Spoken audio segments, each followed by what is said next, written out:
कहता है, परमेश्वर का वचन कहता है, धन्य है वे जो शोक करते हैं क्योंकि वे शांति पाएंगे। परमेश्वर का वचन कहता है ब्लेस है वो इंसान जो शोक करता है, जो रोता है, दुखी होता है, जो उदास होता है, क्योंकि वे शांति पाएंगे। तो परमेश्वर के वचन का क्या मतलब है कि परमेश्वर यूं हमसे क्यों कह रहे हैं कि जो उदास होता है, जो रोता है, जो दुखी होता है, परमेश्वर का वचन कहता है मैं उनको शांति दूंगा। तो क्या इस वचन का ये मतलब है कि परमेश्वर चाहते हैं कि हम दुखी हों, हम रोएं, हम परेशान हों, हम उदास रहें? परमेश्वर ये नहीं चाहता। इस वचन का मतलब कुछ और है, जो हम सब जब कभी पढ़ते हैं तो हमें इसका असली मकसद नहीं पता लगता है कि परमेश्वर इस वचन में क्या हमसे बात कर रहे हैं। परमेश्वर का वचन इसमें कहता है कि धन्य है वे, ब्लेस है वो इंसान जो उदास होते हैं, जो रोते हैं, जो दुखी होते हैं, जो परेशान होते हैं, वे शांति पाएंगे। परमेश्वर उनको कह रहे हैं जो परमेश्वर के वचन पर चलते हैं, परमेश्वर में आने के बाद जो वो मुसीबतों का सामना करते हैं, परमेश्वर के वचन को मानने के लिए वो जो संघर्ष करते हैं, जो सताव को वो सहते हैं, जिस दुख और पीड़ा से वो निकलते हैं, लोगों की बातें, लोगों का विरोध, ऐसी ऐसी बातें जो जिस इंसान से लोग दुखी हो जाते हैं, जब इंसान इन चीजों से निकलता है, उसके विषय में परमेश्वर कह रहे हैं कि उस समय जो उदास होते हैं, दुखी होते हैं, निराश होते हैं, मेरे कारण सताए जाते हैं, मेरे कारण चीजों को सहते हैं, परमेश्वर का वचन उनको कहते हैं कि वे शांति पाएंगे। ये वचन सबके लिए नहीं है, ये वचन उनके लिए है जो परमेश्वर में आकर अपनी जिंदगी को बिताना चाहते हैं। परमेश्वर के वचन के अनुसार जब वो चलना शुरू करते हैं, उसके दौरान जो भी उनकी जिंदगी में घटनाएं होती हैं, सताव आता है, विरोध आता है, दुखी होते हैं, अकेले होते हैं, निराश होते हैं, परेशान होते हैं, हर तरफ से पीड़ा होती है उनको, हर तरफ से उनको ठुकरा दिया जाता है, उस दुखी सिचुएशन में, उस उदासी सिचुएशन में, उस रोने की हालात में जब आपके साथ ऐसी चीजें बीतती है, तब परमेश्वर का वचन कहता है कि वे शांति पाएंगे।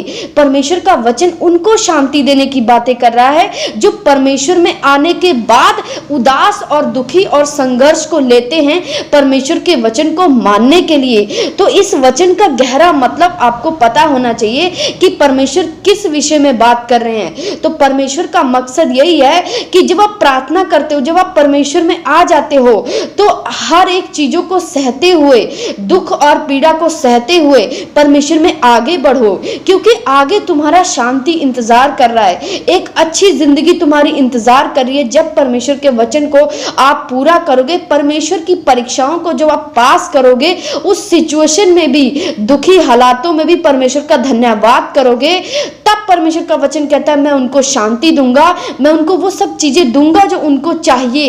इसलिए इस वचन का मतलब है कि परमेश्वर में चलने के दौरान जो आपको दुख होता है, उसके विषय में परमेश्वर कहते हैं कि मैं उनको शांति दूंगा। जब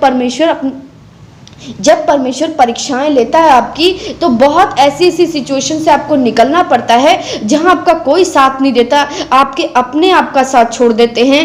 एक दुख, मुसीबत, चारों तरफ से आप फंस जाते हो, जहां सिर्फ परमेश्वर ही आपका हल होता है और कोई भी हल नहीं होता।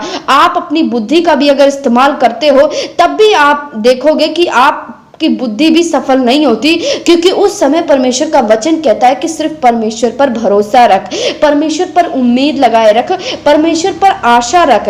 जब आप उस सिचुएशन में भी, उदासी सिचुएशन में, दुख वाली सिचुएशन में परमेश्वर के वचन को मानते मानते आगे बढ़ते चले जाते हो, तब परमेश्वर अपने वचन को पूरा करता है और आगे आपकी जिंदगी में वो एक अच्छी शांति भरी जिंदगी वो आपको देता है।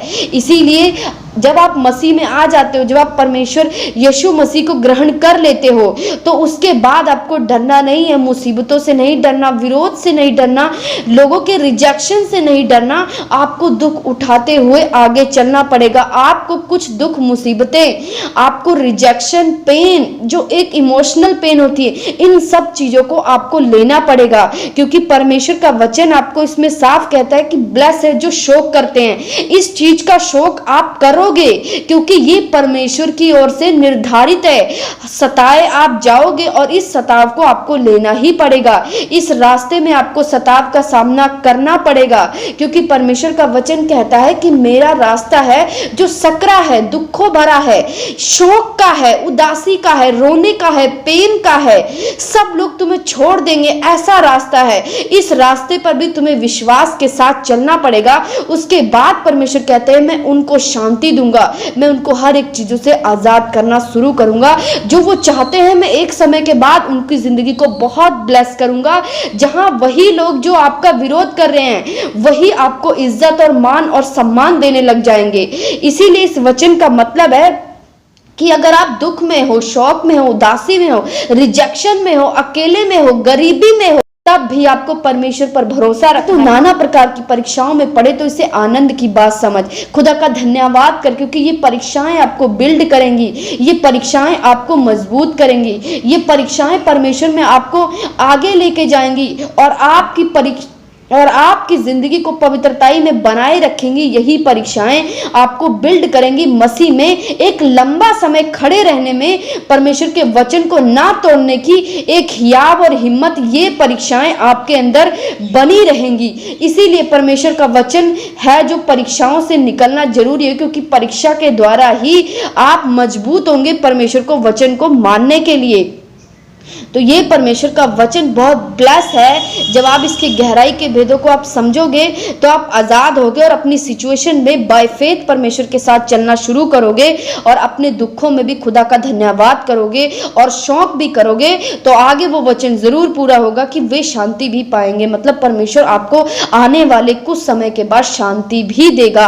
हर तरफ से जहां जहां से आप सताए गए हो, जहां जहां से आपको दुख मिला है, जिन जिन लोगों ने आपको रिजेक्ट किया है, वहीं से परमेश्वर आपको आदर और मान और सम्मान देना शुरू कर देता है।